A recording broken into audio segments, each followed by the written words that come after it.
Hello everyone, welcome to my YouTube channel. तो चलिए, स्वागत है आप सभी का हमारे YouTube channel education for all में। तो आज का हमारा सेशन काफ़ी इंपॉर्टेंट रहने वाला है, काफ़ी मज़ेदार और जो आपके लिए बेहद ही फ़ायदेमंद है।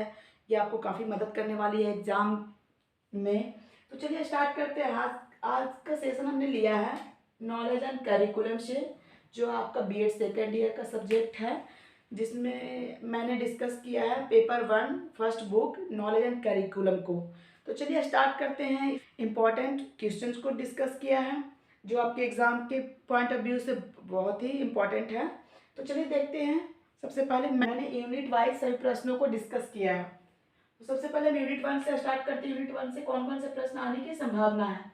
पहला प्रश्न है, discuss the concept of knowledge, kinds of knowledge and various sources of knowledge. सबसे पहले देखिए कि कभी भी किसी भी साल का आप पेपर उठाकर देख सकते हैं, प्रश्न पत्र देख सकते हैं, उसमें आपको नॉलेज से प्रश्न पूछा ही जाता है कि आपका नॉलेज क्या है, सोर्स ऑफ नॉलेज क्या है, टाइप्स ऑफ नॉलेज क्या है, काइंड्स ऑफ नॉलेज क्या है। इन सभी चीज़ों से एक प्रश्न तो आपका बनता ही बनता है। तो ये प्रश्न आपका वीबीआई है, वेरी इंपॉर्टेंट है। इसे आप मतलब 16 मार्क्स के लिए तैयार करके रखें, पूरी तरह से समझ ले, ताकि आपको लिखने में किसी भी प्रकार की दिक्कत ना हो। इससे आपको शॉर्ट्स क्वेश्चन भी बनते हैं, या तो आपको शॉर्ट में दे दे कॉन्सेप्ट ऑफ नॉलेज, सिर्फ दे दे काइंड्स ऑफ नॉलेज, ओनली बोल दे कि describe the various sources of knowledge. तो ये आपके शॉर्ट्स क्वेश्चन भी इनसे तैयार होते हैं। लेकिन आज हमने सिर्फ लॉन्ग टाइप क्वेश्चन को डिस्कस किया, शॉर्ट टाइप क्वेश्चन को डिस्कस नहीं किया है।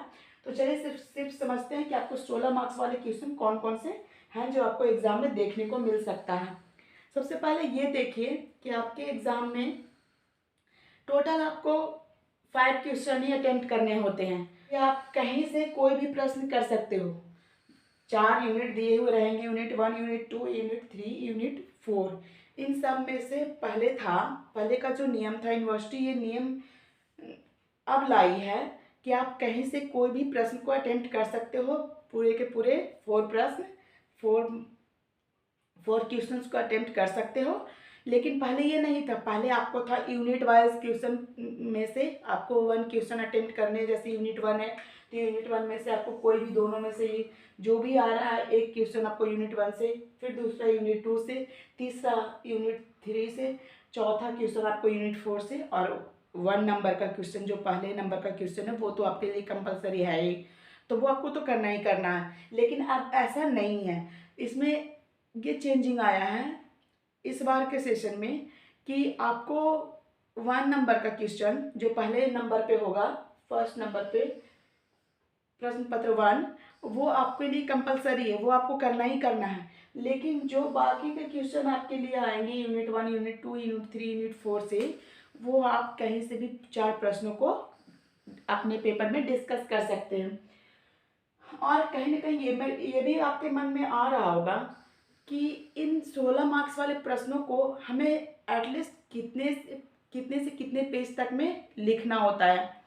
तो ये जान लीजिए, आप कम से कम तो 5 से 6 पेज तक जरूर फिल कीजिए। वो भी कैसे, खड़ा 1 पेज, वो 1 पेज इधर हुआ, 1 पेज इधर हुआ, तो ये आपके लिए हो गया पूरा पूरा 1 पेज। इसी तरीके से आप 5 पेज डिस्कस कीजिए।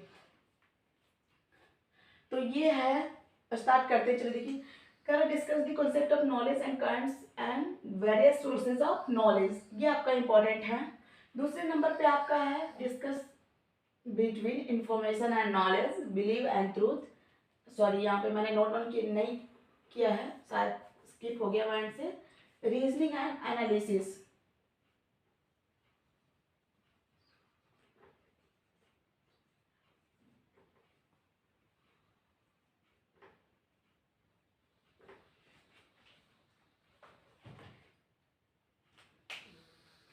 ये आपका दूसरे नंबर का प्रश्न है, जिसमें आपसे पूछ सकता है कि आप डिस्क्राइब कीजिए कि बिलीव और ट्रुथ में क्या फ़र्क है, क्या डिफरेंस है। आपसे पूछ सकता है कि इंफॉर्मेशन एंड नॉलेज में क्या डिफरेंस है, इस पे। और ये भी पूछा जा सकता है कि रीजनिंग एंड एनालिसिस में क्या डिफरेंस है। तो चलिए दूसरे नंबर पर प्रश्न है, इस ये आने की उतनी संभावना नहीं है जितनी कि ये सॉरी जिस तरीके से हमारा पहला क्वेश्चन इंपॉर्टेंट है उसी तरह से हमारा थर्ड क्वेश्चन भी इम्पोर्टेंट है। Describe the contribution of teachers in assimilation and dissemination of information and knowledge. Teachers क्या योगदान देते हैं नॉलेज एंड इंफॉर्मेशन के क्षेत्र को आगे बढ़ाने में, टीचर्स का क्या योगदान रहता है। तो आगे है यूनिट 2। यूनिट 2 के प्रश्न को हम डिस्कस करने वाले हैं। यूनिट 2 से ये कर लीजिए, ये बहुत ही महत्वपूर्ण प्रश्न है आपका। यूनिट 2 से और भी कई सारे प्रश्न पूछे जाते हैं, बट मैं ये सजेस्ट करूंगी कि आप इसे कर लीजिए। इसमें आपको मैं ये भी नहीं कर सकती कि आइडियलिज्म के बारे में पूछेगा, नेचुरलिज्म के बारे में पूछेगा, प्रैग्मेटिज्म के बारे में पूछेगा, एग्जिस्टेंशियलिज्म के बारे में पूछेगा। ये सिक्योर नहीं है, ये फिर यह कह सकते हैं कि निश्चित नहीं है। आपको किसी भी टॉपिक से प्रश्न बनाकर पूछ सकता है ये, या फिर आपसे पूछ सकता है कि वो आइडियलिज्म क्या है, इसका इम्पोर्टेंस क्या है, इसका शिक्षा के क्षेत्र में क्या योगदान है। दूसरा पूछ सकता है आपसे नेचुरलिज्म का क्या योगदान है, क्या इसकी विशेषता है, शिक्षा के क्षेत्र में क्या इन्होंने मतलब अपनी भूमिका निभाई है। ये आगे प्रैग्मेटिज्म, इसके बारे में भी आपसे पूछा जा सकता है, इसके बारे में भी आपसे पूछा जा सकता है। तो आप इन चारों को पूरी तरीके से मतलब पढ़ लें, तैयार कर लें, ताकि आपको एग्जाम में दिक्कत ना हो।